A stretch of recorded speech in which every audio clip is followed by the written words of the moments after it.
நீங்க வந்து உங்க வீட்டுக்கு தேவையான பொருள வேற ஒரு கடையில வாங்கிக்கிறீங்க. அதாவது soap, shampoo, paste, brush, tea தூளு, காஃபி தூளு, பிளா பிளா பிளா பிளா எல்லாமே இங்கேயும் இருக்கு. ஆனா நான் இங்க வாங்க மாட்டேன். வெளிய வேற கடையில வாங்கிக்கிறேன். நீங்க வாங்கவே இல்ல அப்டின்னா சந்தோஷங்க. நான் மனுஷனே இல்ல. நான் டெய்லியும் வந்து பிரஷ் பண்றதே இல்ல. குளிக்கிறதே இல்ல.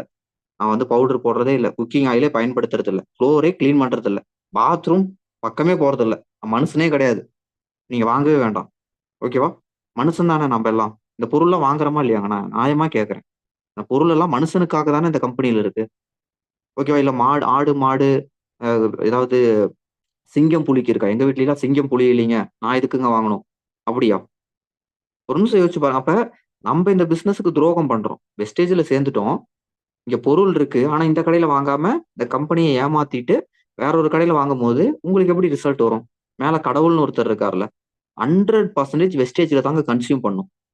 100% என் வீட்ல எந்தெந்த பொருள்லாம் எனக்கு தேவையோ, தேவையே இல்லாத பொருள்.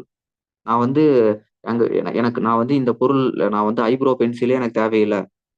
ஓகேவா? நான் பயன்படுத்துனதே இல்ல. எனக்கு அவசியமே இல்ல. அத வாங்குங்கன்னு இங்க யாரும் கம்பல் பண்ணவே இல்லையே. வாங்க வேண்டியதில்ல. நீங்க என்ன பொருள் ஆல்ரெடி யூஸ் பண்ணிட்டு இருக்கிறீங்களோ, அந்த பொருள வெஸ்டேஜ்ல வாங்கணுங்க. 100% உங்களுக்கு என்ன பொருள் தேவையோ, வெளிய வாங்கிட்டு இருக்கிறீங்களோ, உங்க வீட்டுக்கு தேவையோ, அத இங்க வாங்கணும்.